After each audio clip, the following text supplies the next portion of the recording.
जय श्री कृष्ण। आज हमारे साथ में बैठे हैं यहाँ पे इंडिया के youngest Padmashri nominee mister Aditya Arora, जो कि फाउंडर एंड सीईओ हैं फाड नेटवर्क के। Welcome to our show Aditya. Thank you so much मुझे यहाँ बुलाने के लिए, बहुत अच्छा लगा। Thank you for being here. And मेरा पहला क्वेश्चन है, आपको कैसा महसूस हो रहा है when you are called the youngest Padmashri nominee? How does it feel? देखिए, एक बहुत ही गर्व की बात होती है क्योंकि पद्मश्री हमारे देश का 4th हाईएस्ट सिविलियन अवार्ड है।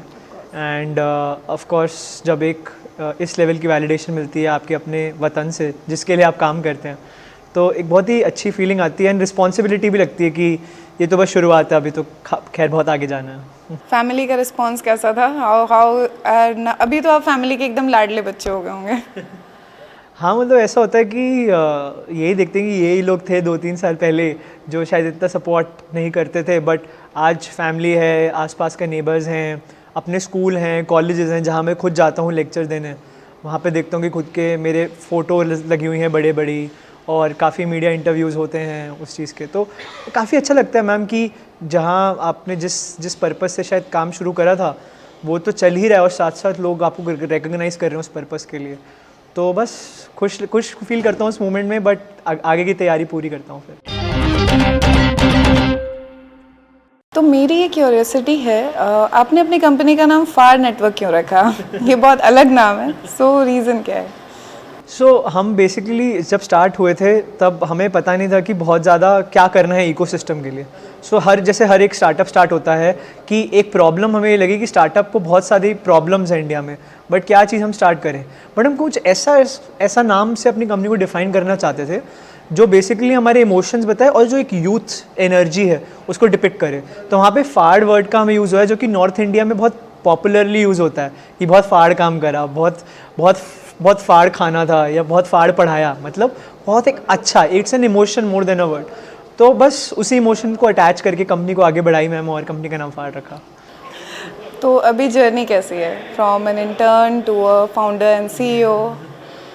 बहुत ही I would say roller coaster journey रही है, एंड बिल्कुल ही अनएक्सपेक्टेड जर्नी रही है, बिकॉज मेरी फैमिली में मैं पहला एंटरप्रेन्योर हूँ, दूर दूर तक कोई एंटरप्रेन्योर है भी नहीं। तो कभी प्लान ए में था ही नहीं कि एंटरप्रेन्योरशिप फुल टाइम परसू करनी है, और एक अच्छे कॉलेज में जाने के बाद एक ऐसा रिस्क लेना है कि जिसमें कुछ भी हो सकता है, आप कुछ कह नहीं सकते, unlike other well established jobs या कंपनीज। तो उस टाइम पे अब ऐसा लगता है कि रिस्क धीरे धीरे पे ऑफ हुआ है, वो किसी भी डायरेक्शन में जा सकता था, बट ग्रेसफुली मेरी डायरेक्शन में गया तो अच्छा लगता है। बट वही है मैम, अब वो एक अच्छे लगने वाला फेज जा चुका है। अब ये है कि इसको जस्टिफाई करना, because success is not ever lasting. तो बस ये रुकना नहीं है, बस चढ़ते आने आगे और अकम्पलिशमेंट्स और माइलस्टोन्स को अचीव करना। Wish you all the best. आज के टाइम पे हम देखते हैं most of the youth mostly they are going towards entrepreneurship, startups कर रहे हैं, लोग बिजनेस में आना चाहते हैं। तो how do you see it? Why are there is a sudden drift? पहले वो होता था नौकरी वाला चीज़, अभी ये ड्रिफ्ट है। So how do you see it? देखिए मैम, स्टार्टअप एक आज की डेट में कल्चर बन गया है, जिसमें आप देखेंगे कॉलेजेस में, यूनिवर्सिटीज़ में, इंक्यूबेशन सेंटर्स से ही स्टार्टअप शब्द का प्रयोग बहुत ज़्यादा हो रहा है।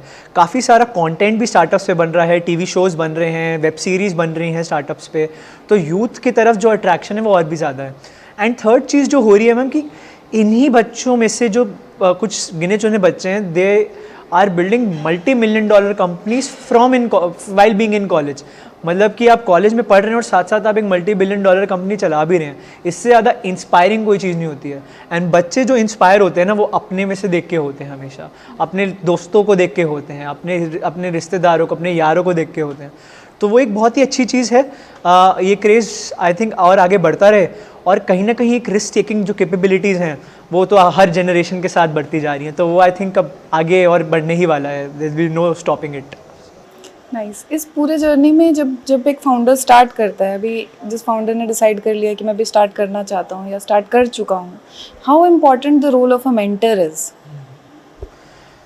देखिए मैम, गुरु का जितना योग है वो तो खैर हम महाभारत के टाइम से सुने आ रहे हैं, है ना। और गुरु का एक महत्व बहुत ही इम्पॉर्टेंट होता है। स्टार्टअप एक ऐसी जर्नी है जहाँ पे आपका हर दूसरा दिन एक डिफरेंट दिन है। It's not like a job या not like some other setup जहाँ पे आपके कार्य में एक रेपिटेटिवनेस है।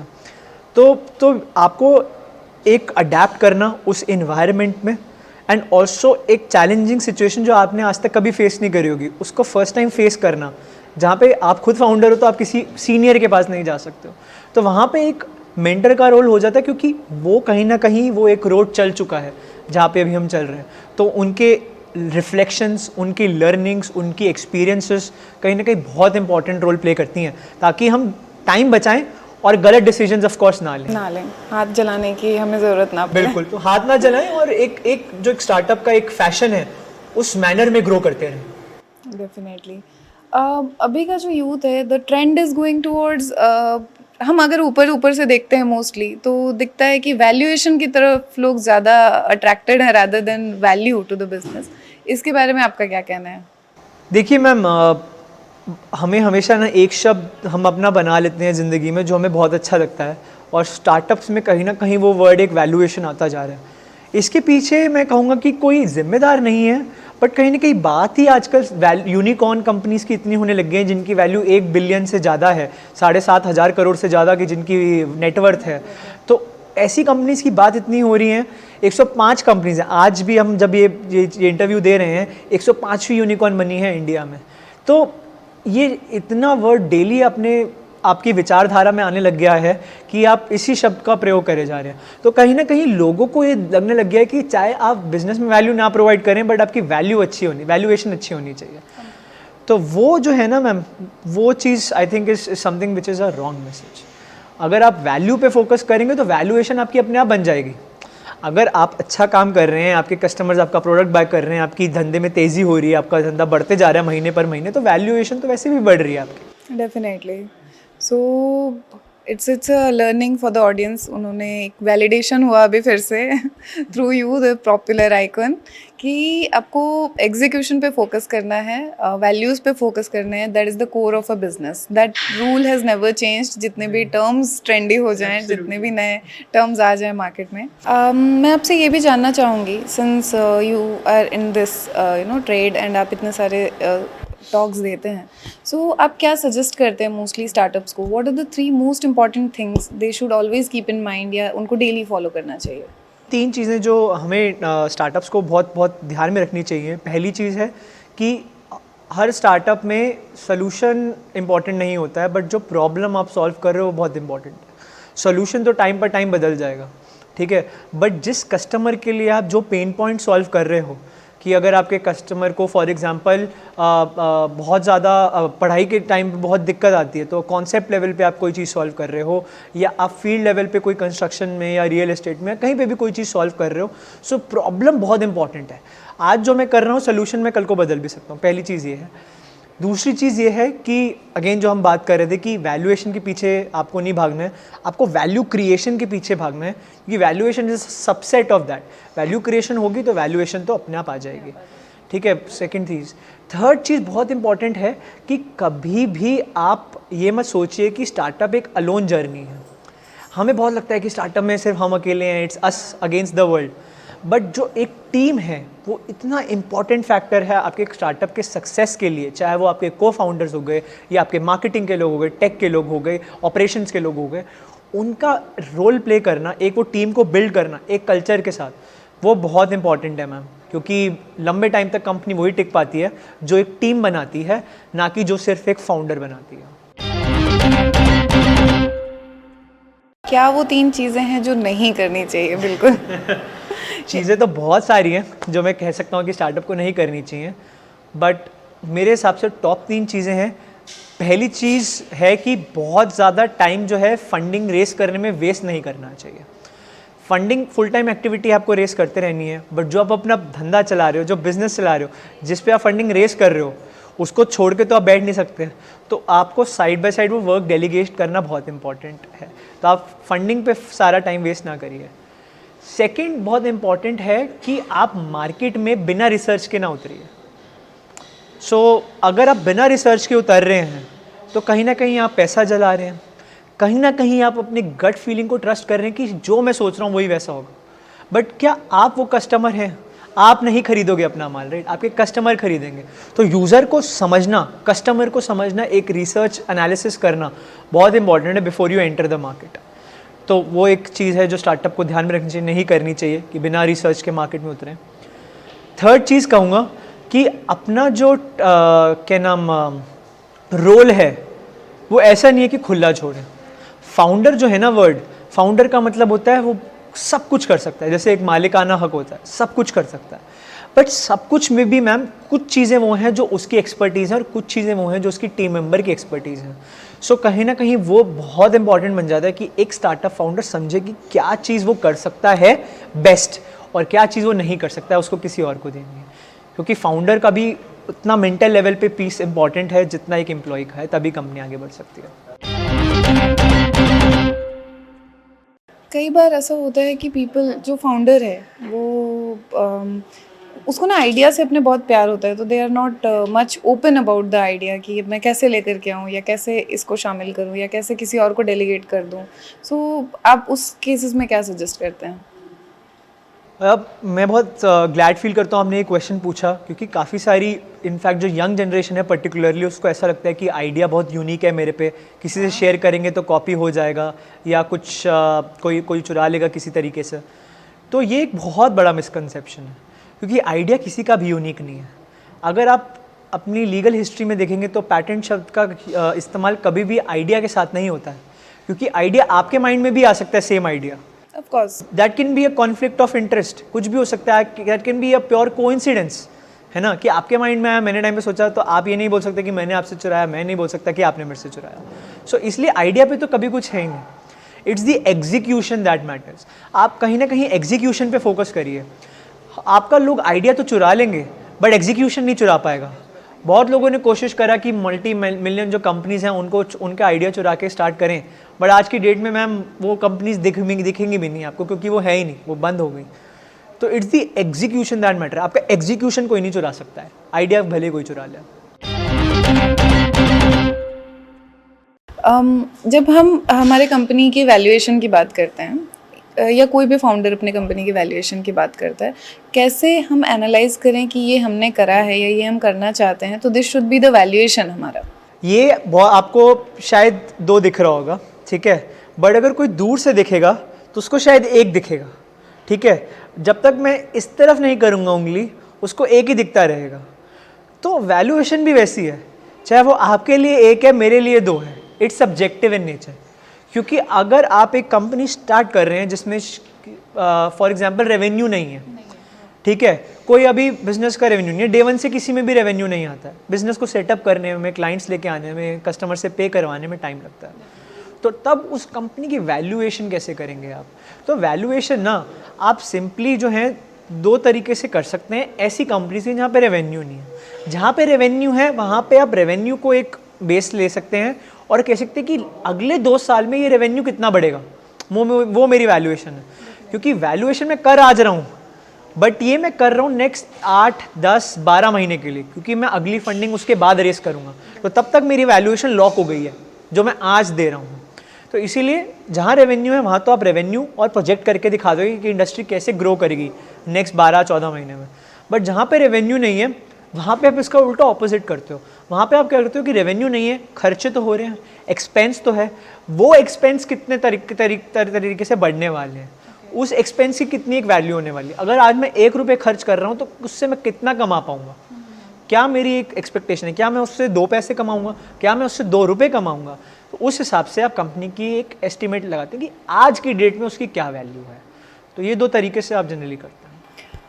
आपके हिसाब से सबसे अट्रैक्टिव चीज़ व्हेन यू स्टार्टअप्स, तो what is the most important thing, idea, founder या फिर स्केलेबिलिटी? मैम मेरे लिए सबसे इम्पॉर्टेंट है फाउंडर, बिकॉज अगर मैं एक घोड़े की रेस में हूँ तो मैं हमेशा जॉकी पे पैसा लगाता हूँ, घोड़े पे कभी भी नहीं, क्योंकि जॉकी एक लंगड़े घोड़े को भी जिता सकता है रेस, ठीक है। सो फाउंडर का होना बहुत इंपॉर्टेंट है, क्योंकि कल को अगर मुझे उसमें कैपिटल इन्वेस्ट करनी है तो मुझे उसके साथ काम करना है, चाहे उसका आइडिया जितना भी बढ़िया हो, चाहे उसका एग्जीक्यूशन जितना भी बढ़िया हो, बट अगर हमें साथ काम करने में मज़ा नहीं आएगा या हमारी विजन अलाइन नहीं होगी या मुझे उसमें एथिकल इश्यूज़ लगेंगे, तो मैम पैसे कमाने का भी फिर कोई फ़ायदा नहीं है। मैं पैसे कमाना चाहता हूँ ताकि मैं खुश होकर रह सकूँ उस फाउंडर के साथ। तो इसीलिए मेरे लिए फाउंडर बहुत इंपॉर्टेंट है, उसकी क्या विजन है, क्या थिंकिंग है, क्या वो मेरे से अलाइन होती है कि नहीं होती है, कितना हम्बल है फाउंडर, कैसे लोगों को ट्रीट कैसे करता है। अगर वो अपने आसपास के लोगों को ट्रीट नहीं करता तो एक टीम कैसी खड़ी करेगा। तो मेरे लिए फाउंडर सबसे ज़्यादा इंपॉर्टेंट है। एंड अभी जो ये एक बहुत अच्छा टर्म चल रहा है या बहुत अच्छा कैश बर्निंग का जो कॉन्सेप्ट है, उसके बारे में आपका क्या कहना है? How do you see it? देखिए मैम, ये जो कैश बर्निंग वाला मॉडल जो अभी आया है, ये लोग को लगता है कि धंधा सिर्फ एक ही तरीके से हो सकता है कि जितना पैसा आप फूकोगे या जितना पैसा आप बर्न करोगे उतना बड़ा बिजनेस बनाओगे। और ये मैं ये नहीं कहूँगा कि ये गलत है, बट वही है, 8-10 सालों से ऐसे बिजनेसेस बड़े बने हैं। बट इसका मतलब ये नहीं है मैम कि सिर्फ बिजनेस करने के यही तरीका है। बहुत सारे इंडिया में ऐसे प्रॉफिटेबल कंपनीज भी हैं जो अच्छा काम कर रही हैं, ठीक है, उन्होंने कैश बर्न नहीं करा, उन्होंने उस लिमिटेड कैश में कंपनीज खड़ी करी हैं, और ये 500, 1000 करोड़, 2000 करोड़ की कंपनीज हैं। इंडिया में आप 7,500 करोड़ कंपनीज वाली यूनिकॉर्न्स भी करे तो 2 ऐसी कंपनीज हैं, ज़ीरोधा एंड ज़ोहो, जिन्होंने बिना कोई कैश बर्न करे एक ऐसी मल्टी-बिलियन डॉलर कंपनीज खड़ी करी हैं। तो ऐसा तो नहीं है मैम कि कोई ब्लैंकेट स्टेटमेंट है कि कैश बर्न से ही बन सकता है आगे। बट हाँ, ये चीज़ ट्रेंडी हो गई है। बट कहीं ना कहीं मैम इसमें गलती स्टार्टअप्स की भी नहीं है, क्योंकि आज की डेट में मार्केट्स इतनी कम्पिटिटिव हो गई हैं कि मैं हमेशा ग्रोथ को चेस करूँगा। और अगर आज मैं 10 कस्टमर को बेचता हूँ, मुझे नेक्स्ट अगर 2 महीने में 100 को बेचना है, तो मुझे उतना पैसा मार्केटिंग पे भी खर्च करना पड़ेगा। तो इसीलिए हम कैश बर्न बिजनेसेस को प्रमोट कर रहे हैं। बट मैं थोड़ा बोरिंग बनता हूँ। I am a big fan of slow boring businesses. चाहे आप बनो प्रॉफिटेबल, 3 नहीं तो 4 साल में बनो, भाग कौन रहा है? आप भी यहाँ पर हूँ, मैं भी यहाँ पर हूँ। सो what is your preference, profitability with unit economics या फिर स्केल विद कैश बर्न? देखिए मैम, ये एकदम कैश 22 सिचुएशन है। अगर प्रॉफिटेबल है तो अगर उसका प्रॉफिट सिर्फ 20 करोड़ है अगले 3 साल तक के लिए, तो वो बोरिंग बिजनेस है, क्योंकि उसमें वो एक हॉकी स्टिक ग्रोथ जो हम कहते हैं, जे कर वाली ग्रोथ, वो नहीं है। अगर एक कैश बर्न बिजनेस है but with the path to profitability in the next let's say 8 to 10 और 12 मंथ्स, तो मेरे को वो बिजनेस ज़्यादा अट्रैक्टिव लग रहा है। क्योंकि मैं पैसा डाल रहा हूँ तो मैं 1 साल में एग्जिट नहीं लेने वाला, मैं एटलीस्ट 2 या 3 साल तक इन्वेस्टेड हूँ। तो व्हाट मैटर्स इज वो 3 साल बाद कहाँ पे स्टैंड करेगा। तो मेरे लिए दोनों टाइप के बिजनेसेस ओके हैं, यूनिट इकोनॉमिक्स जिसमें ग्रोथ का एक कॉम्पोनेंट है। प्रॉफिट है तो प्रॉफिट स्टेबल नहीं होना चाहिए, कैश बर्न है तो कैश बर्न का एक प्रॉफिटेबिलिटी का पाथ होना चाहिए कि इतने तक कैश बर्न, उसके बाद we'll go into positive EBITDA. तो इसीलिए व्हाट आर योर चॉइस, मतलब आपके जो पसंद के एरियाज हैं या सेक्टर्स हैं जिस कंपनीज को आप सबसे ज़्यादा, या जिन सेक्टर्स में आप सबसे ज़्यादा इन्वेस्ट करते हैं?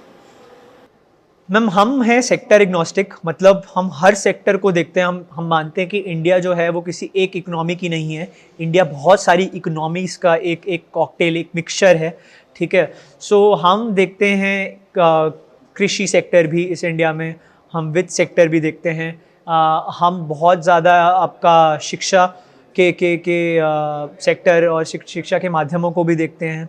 हमने हर तरीके की ऐसी कंपनीज में पैसा डाला, ऑलमोस्ट 60 कंपनीज में we have invested in the last 2 years। तो and we are one of the fastest growing investment networks in India. तो हमने हर सेक्टर की कंपनीज में पैसा डाला है। बट कुछ ऐसे सेक्टर्स हैं जो मुझे लगते हैं कि 2-3 साल में बहुत स्कोप है जिसका बढ़ने वाला है।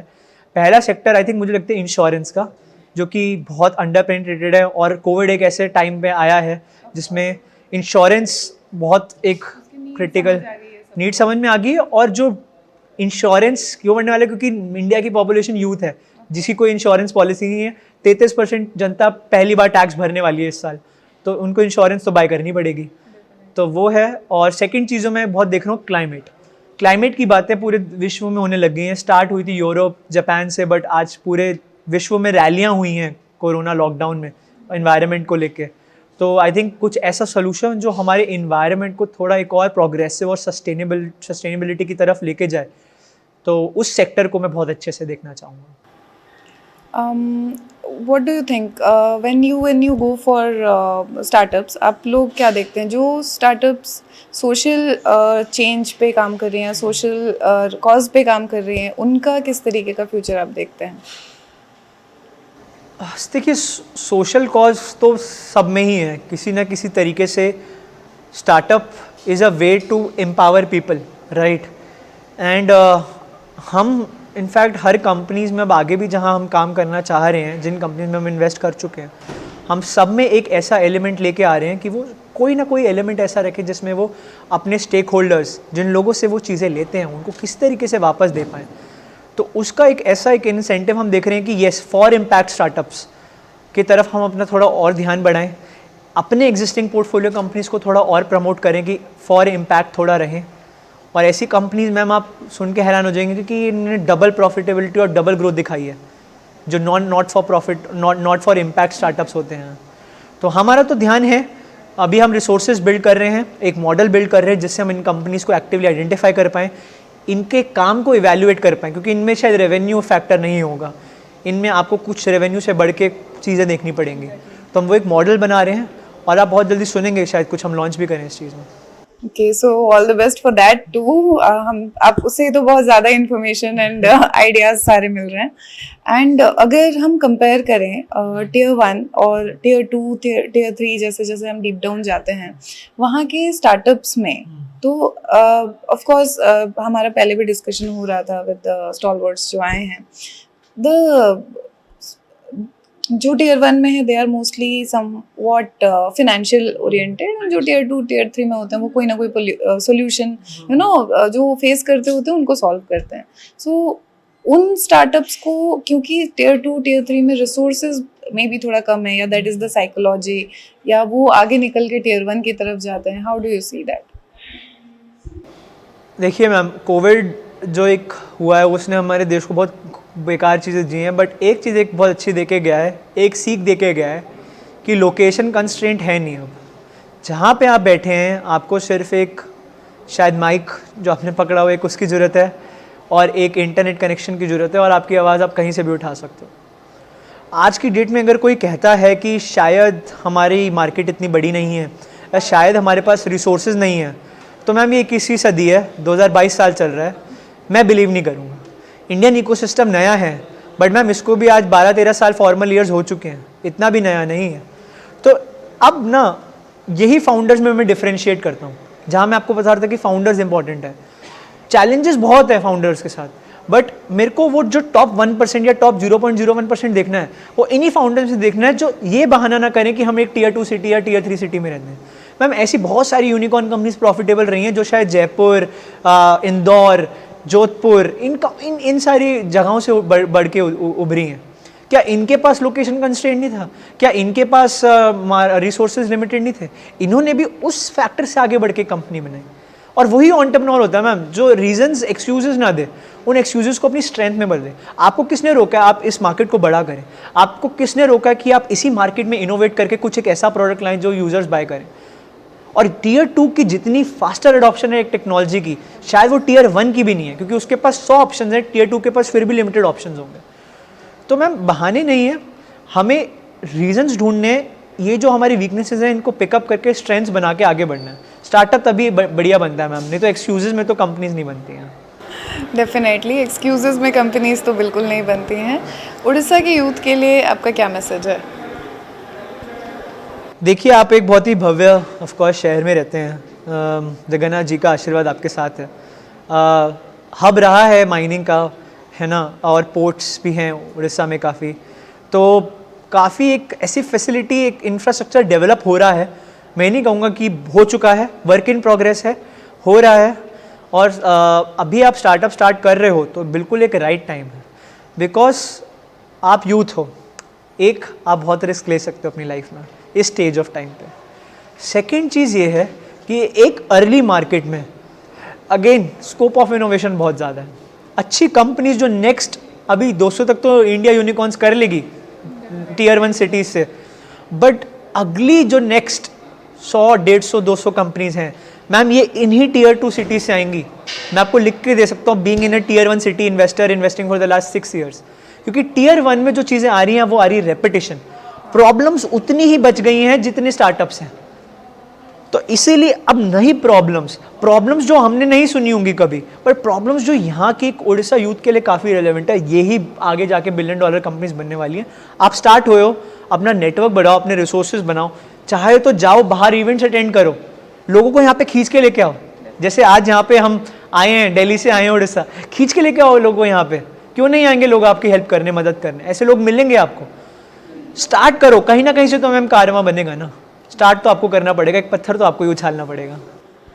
Definitely property brands startup stories में हमारा यही इनिशिएटिव है या हमारी यही कोशिश है कि हम सारे जितने भी स्टार्टअप्स हैं सक्सेसफुल एंड जो जिन्होंने थोड़ा स्लो प्रोग्रेस करा है या फेलियर मैं तो नहीं मानती, इज़ ऑलवेज एन एक्सपीरियंस, हम उन सबको कवर करें और सबको साथ में ला करके एक इकोसिस्टम की तरफ ये हमारा कंट्रीब्यूशन है। तो आप हमारे बारे में या हमारे एफर्ट्स के बारे में आपकी क्या एडवाइस है? देखिए, आप बहुत अच्छा काम कर रहे हैं एंड ये बहुत इम्पॉर्टेंट टॉपिक आपने पकड़ा है, बिकॉज यूथ और अपॉर्चुनिटीज़ ये दो एक ऐसी चीज़ है, अगर आप इसको साथ मिला दो ना तो मैजिक क्रिएट हो सकता है एंड आप मैजिशियंस हो इन द ट्रूएस्ट सेंस जो आप ये चीज़ कर रहे हो।